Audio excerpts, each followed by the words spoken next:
So UFC 308 just took place yesterday, and of course I got the main event right. Go watch my video on it. I pretty much got it down to a T. Just a goat, you know what I mean? But anyways, what I want to talk about today is Khamzat Chimaev versus Robert Whittaker, because everybody was talking about, this is the fight where we're going to find out who Khamzat really is. Is he the real deal, or is he just been kind of an overhyped prospect? And we didn't learn anything new. We didn't learn anything new from this fight. Even though on paper it's a first round finish, submission to a rear naked choke, it wasn't actually even a rear naked choke. It was just Robert Whittaker's face literally breaking. We didn't learn anything new about Khamzat. Dude, Khamzat has had the biggest lucky and unlucky career you can ever get in the UFC. He goes on, beats a couple unranked guys at middleweight and at welterweight. Okay, cool, that's great. But whenever he gets tested against the higher-ups, every single time something is going on that happens in his favor. So let's say he goes up, fights Gilbert Burns, and that was a fight, that was a legit fight where both guys prepped for each other, and Gilbert Burns did extremely well. Khamzat actually turned out to be not this crazy killer. He still had a great performance. I'm not going to take it away from him, but he's obviously not this guy that's just going to ragdoll and run through everybody like he was saying and like what we all believed. And then he has that fight with Nate Diaz that falls through, fights Kevin Holland on 1 day's notice when Kevin Holland was not preparing to fight a wrestler whatsoever. He was preparing to fight D-Rod, a straight-up striker. Of course, Khamzat beats him, and even if Kevin Holland was to prepare for Khamzat, he still probably would have gotten ragdolled in the first round. So, but I'm not going to take anything away from that one. It was a first-round finish. I think it would have happened regardless of the situation. It's Kevin Holland. Anyways, so Khamzat, they book him against Paulo Costa, and 2 weeks, 10 days before the fight, not 2 weeks, 10 days before the fight, Costa pulls out because of a elbow infection that he had to get treated and all that. And so on 10 days notice, Kamaru Usman steps up. No training camp, out of shape technically, he's not really training for a fight. He steps up on 10 days notice to fight Khamzat Chimaev. Khamzat Chimaev does the exact same thing he does to every single person in the first round. Kind of ragdolls him. I guess it's a 10-8 round. I wouldn't really give it that, to be honest. He kind of just sat on his back and tried to get in rear naked chokes. Didn't really do too much, but whatever, sure. Give it a 10-8 round, sure. But then he lost the other 2 rounds, and he was lucky that they gave him the decision. It very easily could have been a majority draw. One of the judges did give him a majority draw, or a draw, and it was just a majority decision. So he kind of squeaks by that one, and we're like, okay, great name on his resume. His resume is looking great now, but every single fight is a fluky win. So he gets Kamaru Usman, 10 days notice Kamaru Usman. I guarantee if Usman had a full training camp, even a 3-rounder, he probably would have performed a lot better. At the very least, I don't think it would have been a 10-8 round in the first, and if Kamaru Usman beat him in the last 2 rounds, that's a decision for Usman. You know what I mean? So anyways, he gets booked against Robert Whittaker. However many days, what was it, a week or 2 weeks beforehand, he gets sick, like always. And Whittaker goes and fights Alex Skarov, knocks him out in the first round, great. And then this fight finally comes, it's finally going to happen. They rebook it for some reason. Not really, he doesn't really deserve it, but sure, whatever. They rebook it, and he does the same thing he always does in the first round. Speed runs, trying to get the back, trying to get a rear naked choke in, trying to do a little bit of ground and pound. He looked a little bit more tame this time with the ground and pound, because usually he just kind of swings and tries his best to just knock you out when you're on the ground. But this time it looked like he was kind of picking his shots a little bit better, and he wasn't just rushing to every little position. But at the same time, he was rushing the first round like he usually does. And then the thing is, he gets the rear naked choke, technically, I guess. But it wasn't actually a rear naked choke. It was just a face crank or a face squeeze.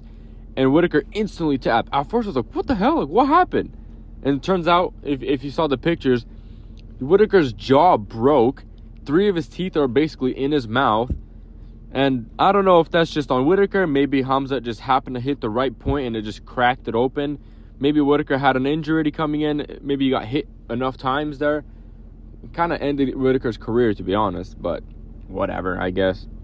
But but the thing is, like, oh, everyone's like, oh, that was a dominant performance from Khamzat Chimaev, finished Whitaker in the first round. Bro, if that didn't happen, he wasn't gonna get a rear naked choke. People are forgetting that. If Whitaker's face didn't just break on him, Khamzat wouldn't have gotten a rear naked choke in. And we most likely would have had to see round 2, round 3, maybe round 4. Because I doubt that Khamzat would have done any better in round 2 if he's expending so much energy like he always does. The Usman fight was a clear showing of him that, you know, he doesn't have this 5-round cardio. He barely has 3-round cardio. He has one crazy round and then he slows down extremely bad in the second and the third round. And that's exactly what everyone was kind of banking on, the people that were picking Whitaker. They were picking him to get ragdoll in the first round, nearly get finished, nearly get subbed, and then survive the first round. Second round, all of a sudden, Chimaev looks pretty tired. And that's probably what would have happened. That's probably what would have happened. And everyone's just acting like, oh, it was a clean finish from Khamzat. No, it wasn't. Not really. After that fight, I don't have any, like, opinion change on Khamzat. I'm not afraid of him being more dominant than he actually was. My thoughts of him are the same. He's going to go out there and ragdoll basically anybody in the first round. And then if you can survive that, you're pretty much good to go. I'm still picking Dricus to beat him if he fights him. I still think Dricus can beat him. First of all, Dricus is way bigger than Whitaker, way physically stronger. He might not be as technical, but shit works. You know what I mean? It always just seems to work for him. So I think Dricus could survive the first round. You know, maybe he'll get into some pretty bad positions, but he'll probably survive it. And then from there on, what does Khamzat have for him? Nothing.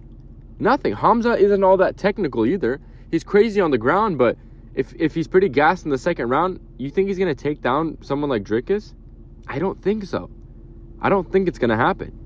I mean, if there's one thing that we learned is Khamzat would literally destroy Sean Strickland in the first round. Not even, no doubt about it.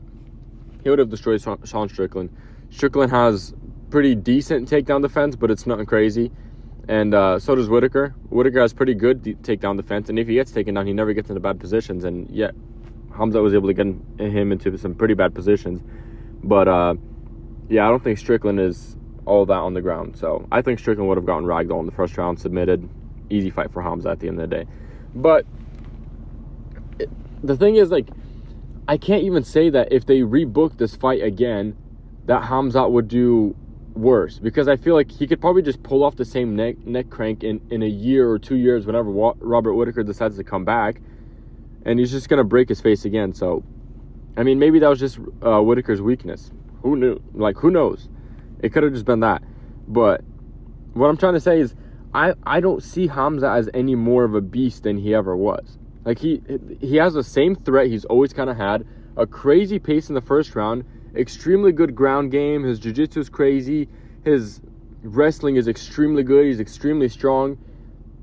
But we didn't get to see him in the second round. He didn't even legitimately finish Robert Whitaker. And that's it.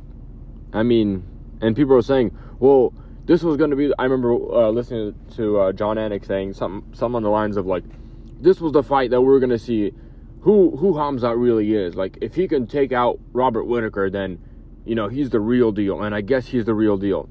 I mean, not really. Not really. Sure, he looked pretty good on the grappling side, but did anybody not expect that? We all expected him to ragdoll Whitaker in the first round. Every single person picking him was saying, yeah, Whitaker's going to get ragdoll in the first round, and then the second, third, and fourth, that's when he can start piecing him up and picking him apart. So that's what I have to say. I feel like everybody's just overlooking this, and all these guys are saying, oh, man, what a dominant win from him, from Khamzat.